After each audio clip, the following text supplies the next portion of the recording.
Popcorn brain. നിങ്ങൾക്കുമുണ്ടോ ഈ ലക്ഷണങ്ങൾ? ഉണ്ടെങ്കിൽ ഒന്ന് ശ്രദ്ധിച്ചോളൂ. എന്താണ് പോപ്കോൺ ബ്രെയിൻ എന്ന് നോക്കിയാലോ. പോപ്കോൺ ബ്രെയിൻ എന്ന പേര് കേൾക്കുമ്പോൾ തന്നെ തലച്ചോറിനെ ബാധിക്കുന്ന രോഗമാണോ അതോ പോപ്കോണുമായി ബന്ധപ്പെട്ട എന്തെങ്കിലും സംഗതിയാണോ എന്ന ചിന്ത വരാം. ഇത് രണ്ടും ഏറെക്കുറെ ശരിയാണ്.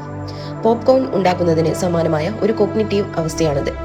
കുട്ടികൾ മുതൽ പ്രായമായവർ വരെ ഇന്ന് ഈ അവസ്ഥയിലൂടെ കടന്നു പോകുന്നുണ്ട്. പോപ്കോൺ ബ്രെയിൻ എന്നറിയപ്പെടുന്ന താരതമ്യേന പുതിയ ഈ അവസ്ഥയുടെ കാരണം എന്താണെന്ന് അറിയുമോ? വർദ്ധിച്ചു വരുന്ന സോഷ്യൽ മീഡിയയുടെ ഉപയോഗം.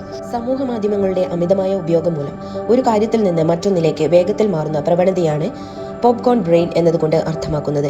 ഒരേ സമയം പല കാര്യങ്ങളിൽ ശ്രദ്ധ കേന്ദ്രീകരിക്കുമ്പോൾ മാനസികാരോഗ്യത്തെയും തലച്ചോറിനെയും ഇത് സാരമായി ബാധിക്കും. ഇനി പോപ്കോൺ ബ്രെയിനിന്റെ ലക്ഷണങ്ങൾ എന്തൊക്കെയാണെന്ന് നോക്കാം.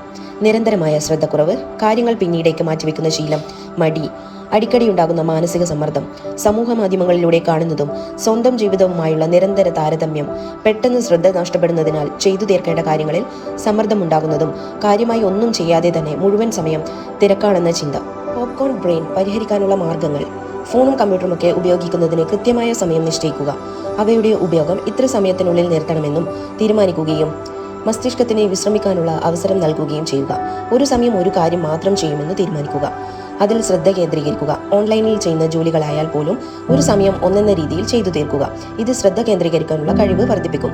പ്രകൃതിയുമായി അടുത്തിടപഴകുന്നതും പോപ്കോൺ ബ്രെയിൻ മൂലമുള്ള സമ്മർദ്ദം ഇല്ലാതാക്കി ശ്രദ്ധ കേന്ദ്രീകരിക്കാൻ സഹായിക്കും.